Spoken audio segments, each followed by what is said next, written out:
이제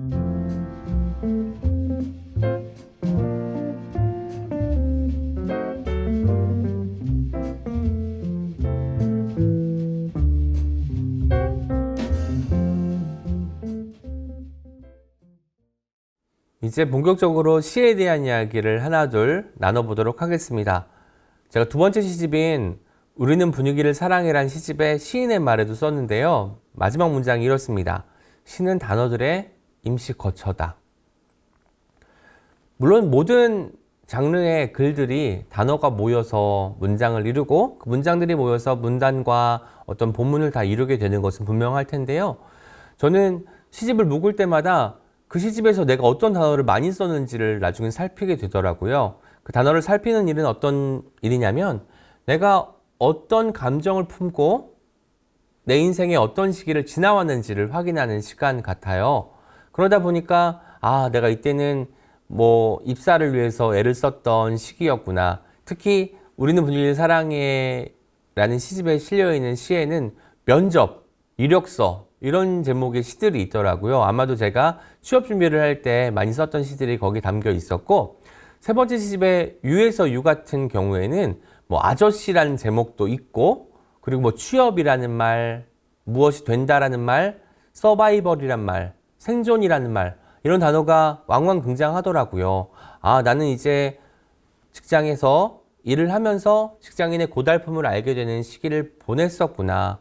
그걸 보내면서 주변에서 청년 실업 때문에 굉장히 고통을 받고 있는 나보다 한 세대 어린 친구들을 바라보면서 관찰하면서 많은 시들을 길어 올렸구나가 발견이 되더라고요. 그래서 결국은 시를 볼 때는 제가 단어들이 어떻게 모여 있는지, 그 단어들이 그 사람에게 어떤 영향을 끼쳤는지, 그 사람이 이 시기를 어떤 희망으로 건너왔는지를 보게 되는 것 같습니다.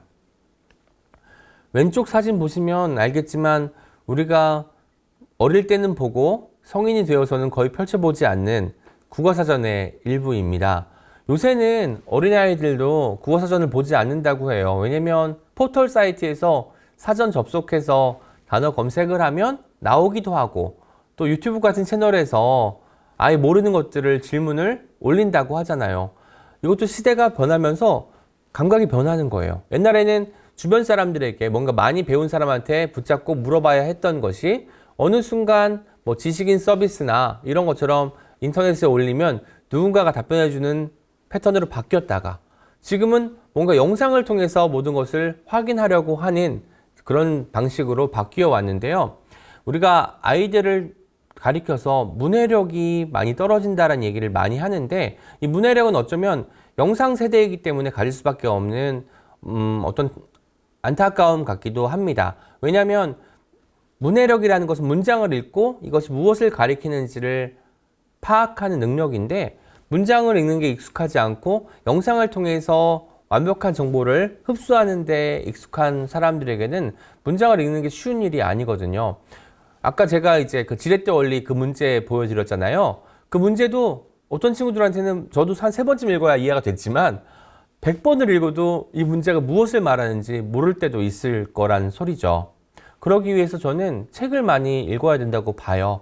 책을 읽으면 좋은 점은 문장력이 상승한다, 어휘력이 높아진다, 여러 가지 있겠지만 책에 있는 모든 문장들은 어쨌든 서로 연결되기 때문에 이 다음에 이 문장이 나오는 게 왜 자연스러운지 그리고 우리가 여기까지 읽었을 때 어떤 것을 왜 기대하게 되는지를 파악하게 해주거든요. 그리고 어떤 장면을 묘사하는 그 부분이 있다고 한다면 영상에서는 그것이 실제로 이미지로 보여지잖아요. 그러다 보니까 우리가 애를 써서 상상할 필요가 거의 없어요.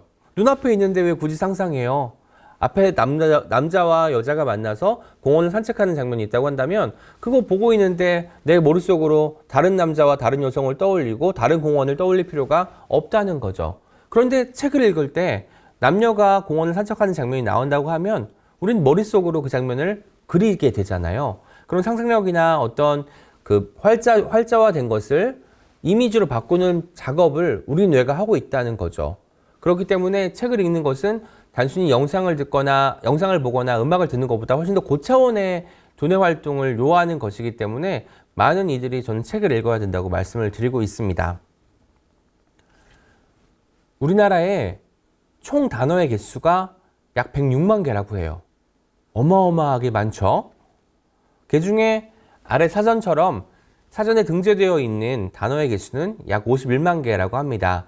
매년 국립국어원에서는 올해 어떤 단어가 신어로 추가가 됐는지, 어떤 단어가 더 이상 쓰이지 않아서 사어로 폐기가 됐는지를 밝혀주고 있어요. 그리고 외래어 같은 것을 어떻게 순화했으면 좋을지도 이야기해주는 그 기관이 있는데, 거기에 따르면 약 51만 개의 단어가 우리나라에 있다고 합니다. 엄청나게 많죠. 근데 이 단어들 중에서 우리가 평소에 얼마나 많은 단어를 쓸 것 같아요? 바로 이렇습니다. 우리가 하루에 평균적으로 쓰는 단어의 개수가 500개에서 1000개라고 합니다. 저는 생각보다 굉장히 적은 수였다고 생각을 했어요. 그런데 생각해보면 방금도 제가 생각이라는 단어를 2번 썼지만 이걸 아무리 많이 말한다고 해도 생각이라는 단어는 딱 한 번 카운팅 되기 때문에 500개, 1000개를 쓰기는 또 쉽지 않을 것 같다는 생각이 들기도 하고, 이게 아마 제 예상컨대 코로나19가 길어지면서 이 개수가 더 줄어들었을지도 모르겠다라는 생각을 해요. 왜냐면 단어를 사용한다는 것은 내가 어떤 상황에 처해 있어야 되는데 그 상황이 매일같이 똑같으면 뭐 새로운 단어를 쓸 필요가 없잖아요. 가령 이제 우리가 여기에 와서야 뭐 전시, 뭐 책, 관람 이런 단어를 쓴단 말이에요. 박물관이니까. 그런데 평소에 관람이란 단어 쓰나요? 유물, 유적 이런 말 잘 쓰나요? 안 쓰잖아요.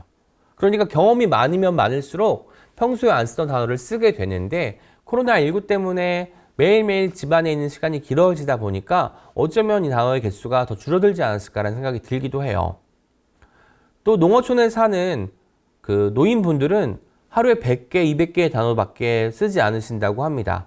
이것은 비단 한국의 경우만 그런 게 아니라 미국이나 영국 같은 나라도 마찬가지라고 합니다.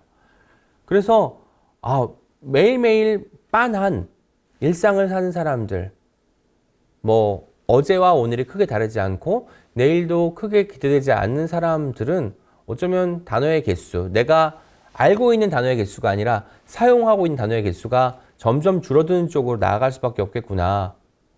이때 생각할 수 있는 게 있겠죠. 그러면 적극적으로 더 많은 단어를 사용하려고 하면 삶이 반대로 조금 더 활기차지겠죠. 다채로워질 거란 말이에요.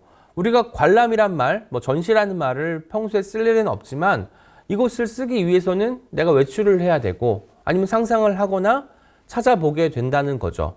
이런 어떤 능동적인 어떤 행동을 이끌어주는 것들이 바로 단어인 셈이니까 여러분이 뭐 단어를 더 많이 알고자 하는 게 아니라 단어를 많이 사용함으로써 내 삶을 좀 더 풍요롭게 만들고 싶다면 그렇게 많은 경험들을 능동적으로 가질 필요가 있다는 말씀을 드립니다. 책 한 권을 다 읽으면 이 책 참 좋았어. 뭐 주인공이 결국 행복해져서 마음 편하더라. 시집 같은 경우는 뭐 이 사람이 어떤 이야기를 하는지 대충은 알 것 같아서 뭐 이 사람은 참 밝은 에너지를 가진 사람이구나 라고 덮을 수도 있어요. 근데 제가 하는 일 중에 하나는 그 책을 다 읽고 단어 하나를 고르는 거예요. 우리가 책을 읽는다는 거는 단어를 마주하는 거잖아요. 말 그대로 단어들의 임시 거처를 우리가 방문했기 때문에 거기서 뭐 다 알고 있는 단어라 할지라도 혹은 모르는 단어였으면 좀 더 반짝반짝 빛이 나겠죠. 한 가지 단어를 그 책에서 끄집어내는 겁니다. 아는 단어였지만 내가 너무 오랜만에 만나서 생경한 느낌이 들었던 단어도 좋고요. 내가 몰랐는데 이 책을 통해서 처음 알게 된 단어도 좋습니다. 아니면 나도 자주 쓰는데 이 작가도 자주 써가지고 왠지 모르게 친밀감이 들었어 하는 단어도 좋습니다. 그런 단어를 하나하나 적어두면 나중에 이제 우리가 그 책을 떠올릴 때 그 단어가 먼저 떠오를 것이고 그 단어에서 파생되는 여러 가지 감각들이 생길 것이거든요. 그러면 그 책이 내용은 가물가물해도 그 책을 읽었던 순간에 그 짜릿한 만큼은 꽤 지속되는 편이니까 제가 말씀드린 방법으로 한번 책을 읽고 독서 기록을 해보시면 좋겠습니다. 제가 늘 말하는 게 있어요. 시에서 가장 중요한 게 뭐예요? 라고 사람들이 저한테 물어보면 모든 사람들이 경험하는 게 다 비슷하다.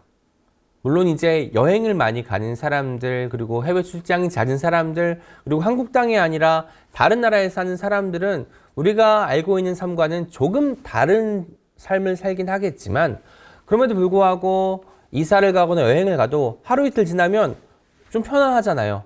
내가 그 자리가 익숙해진 거예요. 크게 다를 게 없다는 거죠. 그렇기 때문에 우리가 더 적극적으로 어떤 장면들을 다르게 보려고 애써야 된다고 저는 말씀을 드리고 있습니다. 뭐 집 밖에 나갈 일도 별로 없을 뿐더러 나가더라도 매일 다니는 곳만 다녀요 라고 하는 분들이 계시겠지만 아까 말씀드렸던 것처럼 헌옷수거함을 발견하고 물개박수를 친 저처럼 내가 알고 있는 곳에서 몰랐던 것을 발견했을 때 더 큰 희열이 찾아오거든요. 그러니까 일상을 유심히 들여다보는 데서 저는 씨가 싹 튼다고 말씀드리는 편입니다. 이 장면을 보시면 알겠지만 한 여성이 아이를 안고 걸어가고 있어요. 우리가 뭐 일반적으로 볼 수 있는 풍경이기 때문에 뭐 저 그림이 뭐 대수예요? 라고 말할 수도 있을 것 같습니다. 그리고 게다가 요즘은 풍경이 좀 바뀌겠죠. 엄마와 아이의 입에 마스크가 씌워진 채로 그림이 그려질 텐데요. 뭐 이때는 이제 팬데믹 전에 산책하는 장면을 찍은 것 같고요. 뭐 어쨌든 우리가 만날 수 있는 장면을 그림으로 옮겼네요 라고 할 수 있을 거예요. 그런데 자세히 들여다보면 선이 다 굵은 편인데 아이의 손가락 한번 주목해 주세요. 손가락이 아주 날렵하게 그려져 있고 손을 어딘가로 뻗고 있는 게 굉장히 좀 이 그림의 중심처럼 느껴지잖아요. 저는 저 손끝을 주목하게 됐어요. 뭔가 이 작가님은 아이의 손끝을 주목하면서 그림을 그렸겠구나라는 생각이 든 거죠. 이 그림은 제 친구이기도 한 재수라는 작가가 쓴 재수 연습장이라는 책에서 제가 가지고 온 그림인데요. 재수라는 작가는 원래 그림 위에 나 어떤 그림 그렸다? 제목을 달 텐데 그림 맨 아래쪽에 아주 작은 글씨로 제목을 붙여두었더라고요. 아마도 이 그림을 보고 사람들에게 제목을 상상해보는 어떤 시간을 주려고 했던 것 같아요. 그래서 많은 분들에게 제가 이런 그림을 보여드리고 여러분 한번 이 그림에 제목을 붙여보세요 라고 말씀을 드렸어요. 물론 저도 여러분하고 비슷해서 처음에 엄마와 아기? 모녀? 모자의 외출? 뭐 이 정도만에 불과했는데 아이의 손끝이 보이는 순간 어떤 제목이 떠올랐습니다. 바로 아빠! 하고 느낌표를 나는 제목이었어요. 뭔가 아이가 바깥에 나가는데 손을 뻗었다는 것은 놀라운 상황이 펼쳐졌다는 거고 어쩌면 그 놀라움의 중심에는 내가 알고 있던 사람이 여기에 왜 있지? 라는 데서 오는 그 희열 같은 느낌이 들었던 거죠. 그래서 왠지 엄마와 외출을 했는데 아빠를 마주해서 아이가 반색을 하는 그런 광경이 아닐까 싶어서 아빠하고 느낌표를 제목으로 생각을 했는데 이 재수 작가의 그림을 보니까 제가 저도 나름 창의력을 발휘해서 제목을 지었다고 생각했는데 무릎을 꿇고 말았습니다. 어떤 제목이었냐면요. 바로 바람 만지는 아기입니다. 아기가 손을 뻗고 있는 장면을 그냥 뭔가 궁금해서 이렇게 뻗는 게 아니라 물론 궁금해서 뻗었겠죠. 아기는 보통 집에만 있었을 텐데 밖에 외출을 할 때조차 이제 유아차에 타고 간다거나 혹은 엄마의 품에 안겨 갔는데 늘 날씨가 뭐 맑기도 하고 비가 오기도 했겠지만 뭐 산날이 얼마 되지 않으니까 매일매일이 새로울 거 아니에요. 아마도 이날은 엄마가 외출했을 때 바람이 평소보다 많이 불지 않았을까 싶습니다. 많이 불었기 때문에 평소에 느끼던 그 감각하고 너무 달라서 저기 뭐가 있어서 나한테 다가오는 것 같으니까 손을 뻗어본 거겠죠. 그 광경을 보고 재수 작가는 왠지 아기가 바람을 만지려고 애를 쓰고 있는 것 같다 라고 생각을 한 것 같아요. 그래서 아마 제목을 바람 만지는 아기라고 짓지 않았나 싶습니다. 엄마와 아기가 산책하는 장면은 어쩌면 익숙한 풍경일 수도 있을 거예요. 하지만 익숙한 풍경에서 아이의 손끝을 바라보는 것이 다르게 보기였다면 손끝을 바라보고 그린 것에 바람 만지는 아기라는 제목을 붙여둔 건 또 다르게 쓰는 것 같습니다. 시가 다르게 보기에 출발해서 다르게 쓰기로 마무리가 되는 것 같아요. 그래서 저는 정말 좋은 시는 이 다르게 보기와 다르게 쓰기가 다 이루어진 시. 그러니까 시 안에서 두 번의 다름이 연출된 시가 저는 좋은 시라고 생각을 하는데요. 이런 시들의 공통점이 있습니다. 우리가 시를 보자마자 아, 참 좋다 라고 박수를 치는 시가 있어요. 근데 그런 시가 나쁜 시라는 것은 아닌데 그 시를 나중에 다시 보았을 때 처음 봤을 때만큼 감흥이 크지는 않을 거예요. 사람에게는 역치라는 게 있어요. 역치가 뭐냐면 어떤 상황에서 내가 반응하는 최소의 자극을 역치라고 하는데 그 시를 처음 봤을 때 너무 좋았기 때문에 당연히 두 번째 봤을 때는 처음 봤을 때보다는 조금 덜 좋게 될 수밖에 없다는 거죠. 우리가 그래서 뭐 진통제 같은 걸 맞을 때도 처음에 약한 걸 맞아도 괜찮지만 나중에 내성이 쌓이게 되면 그것보다 강한 것을 맞지 않으면 진통 효과가 없다고도 말씀드릴 수 있을 거잖아요. 그렇기 때문에 조금 더 커다란 자극, 강렬한 자극을 요하게 되는데 좋은 시는 두 번의 다름이 있기 때문에 읽을 때마다 어떤 새로운 것이 보이는 것 같습니다. 그래서 저는 다르게 보고 다르게 쓴 시들을 많이 쓰려고 노력하는 사람이 되었습니다. 그렇게 노력을 했는데도 여기 앞에 놓여있는 다독임이라는 책 보이시죠? 굉장히 새로운 표현만 쓰고 싶고 오은의 개성을 드러내되 뭔가 사람들이 미처 발견하지 못한 것들을 다르게 보고 다르게 쓰고자 애를 썼는데 다둥이부를 읽은 어떤 독자분께서 제게 무릎을 좋아하시는 모양이에요 라고 하신 적이 있어요. 그래서 무슨 소리예요 라고 했더니 이렇게 말씀을 해주시더라고요. 30페이지에 제가 재기 넘치는 사연을 접하고는 무릎을 탁 치기도 했다 라고 적었습니다. 50페이지에는 미처 깨닫지 못했던 물건들을 발견하고 무릎을 탁 치기도 했다 라고 적었네요. 90페이지에는 산책을 하다 보면 나도 모르게 무릎을 탁 치게 되는 순간이 찾아온다라고 적었고 150페이지에는 신조어를 처음 들었을 때는 재미있어서 낄낄거리고 재치있어서 무릎을 탁 치게 되지만 이라고 적었네요. 마지막으로 184페이지에서는 불현듯의 어원이 불현듯에 있다는 사실을 알고는 무릎을 탁 쳤다 라고 썼던 게 이제 모아놓고 보니까 무릎을 탁 치다라는 표현을 제가 정말 좋아하는 모양이더라고요. 그런데 무릎을 탁 치다라는 표현은 여러분도 아마 잘 알고 계시겠지만 관용어예요. 관용어라는 것은 실제로는 무릎을 탁 치다가 무릎을 탁 치는 행위인데 여기에 어떤 속뜻이 있는 거고 관용구기 때문에 관용어기 때문에 그 사회에 살고 있는 사람들만 어떤 말인지 안다는 거죠. 한국에서 무릎을 탁 친다라는 말은 어떤 몰랐던 사실을 깨달았다라는 것을 표현하는 그 관용어잖아요. 뭐 손이 크다라고 하면 정말 손이 큰 사람한테도 손이 크다라고 하지만 음식 같은 거 많이 하는 사람, 많이 나눠주려고 다른 사람들에 비해서 통이 큰 사람, 이런 사람들을 손이 크다라고 표현을 하는 것처럼 외국에는 없는 표현인데 한국 문화에만 특수적으로 남아있는 표현들이 바로 관용어를 이루는데 그 중에 하나가 무릎을 탁 치다입니다.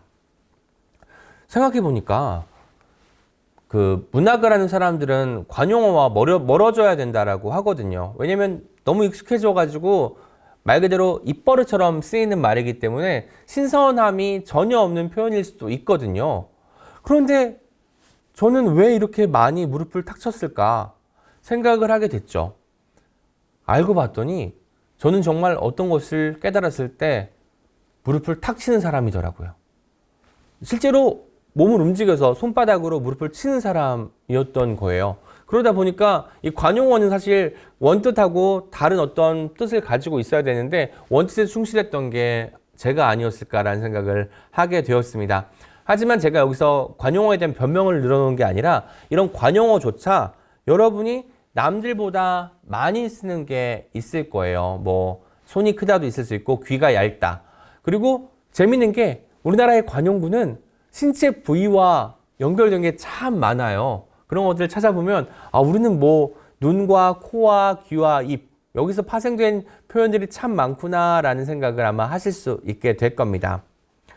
관용어가 내 몸에 붙게 된 순간이 언제였는지 떠올려 보시는 것도 좋을 것 같아요. 내가 자주 쓰는 관용어가 있다면 내가 언제 이 관용어를 만났지? 이걸 언제 많이 쓰곤 했지? 이런 것들을 돌이켜보면 그 관용어에 관련된 나의 어떤 일화들이 떠오를 것이고 그게 왜 내 삶의 중요한 어떤 장면으로 기억되는지가 분명해질 겁니다.